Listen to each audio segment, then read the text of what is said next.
Halo semuanya, hari ini kita akan bedah tuntas sebuah aturan baru yang penting banget buat Anda, para pegawai di lingkungan Kementerian Pendidikan Dasar dan Menengah. Kenapa?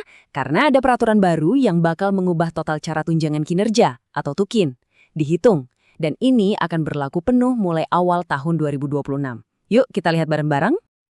Oke, ini dia landasan hukumnya. Peraturan Menteri Nomor 14 Tahun 2025. Dokumen inilah yang akan jadi acuan baru buat perhitungan tukin Anda nanti. Jadi, paham isinya tuh jadi kunci biar kita bisa siap-siap ke depannya. Pertanyaan paling besarnya kan pastinya, apa artinya semua ini buat kita? Apa dampaknya buat tunjangan yang kita terima setiap bulan? Nah, inilah yang mau kita jawab tuntas hari ini. Peraturan ini memang disahkan Agustus 2025. Tapi tenang, ada masa transisi sampai 6 bulan buat penyiapan sistem. Jadi, catat di kalender Anda. Awal 2026. Nah, di momen itulah semua sistem perhitungan dan pemotongan yang baru ini akan berjalan 100%. Oke, kita mulai dari dasarnya dulu ya.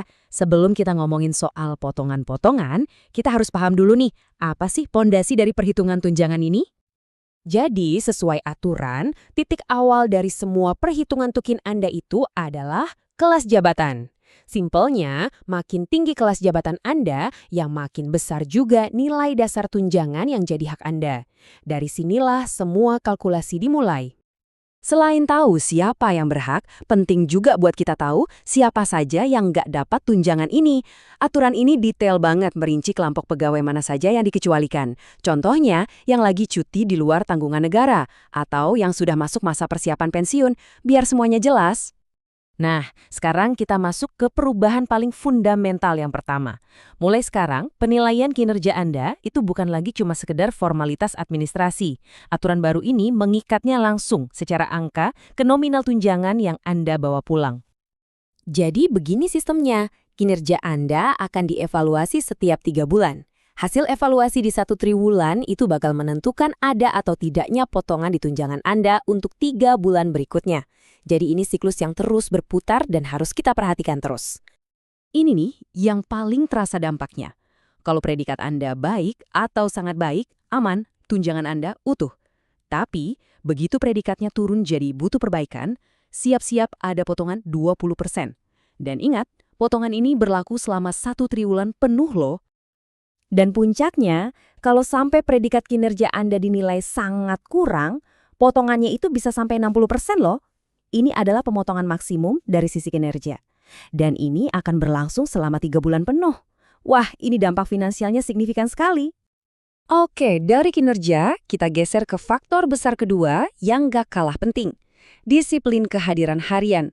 Ini bukan lagi soal teguran, tapi sekarang setiap menit keterlambatan itu ada nilainya. Ada nilai rupiahnya yang akan langsung memotong tukin Anda. Coba deh lihat tabel ini, detail banget kan? Terlambat atau pulang lebih cepat, bahkan cuma 1 menit pun itu sudah langsung kena potongan 0,25% dari tukin harian. Makin lama durasinya, ya makin besar juga potongannya. Dan bukan cuma soal telat atau pulang cepat ya, ada lagi nih yang perlu diwaspadai. Nggak masuk kerja tanpa alasan sah, itu potongannya 2,5% per hari. Bahkan sekedar lupa rekam kehadiran, entah pas datang atau pulang, itu dianggap pelanggaran dan kena potongan 1,25%. Biar semua angka ini lebih kebayang, yuk kita bedah contoh kasusnya langsung. Kita pakai contoh perhitungan resmi untuk pegawai A yang ada di lampiran peraturannya. Oke, pegawai A ini tunjangan dasarnya sekitar 3,5 juta, terus dia dapat predikat butuh perbaikan. Nah, di sini ada koreksi penting nih. Di contoh PDF-nya potongannya ditulis 30%, tapi kalau kita baca lagi teks peraturannya, yang benar itu 20%. Jadi potongan yang betul adalah 702.000, yang bikin dasar tukin barunya selama 3 bulan ke depan jadi 2,8 juta. Lanjut ya, di bulan Januari, si pegawai A ini melakukan 12 kali pelanggaran kehadiran ringan. Total pengurangannya jadi 3%. Nah, yang perlu dicatat, 3% ini dihitungnya dari tunjangan kali awal sebelum dipotong kinerja. Angka potongan ini kemudian dikurangkan dari jumlah yang sudah dipotong karena kinerja tadi. Jadi, tunjangan bersih yang dia terima bulan itu sekitar 2,7 juta.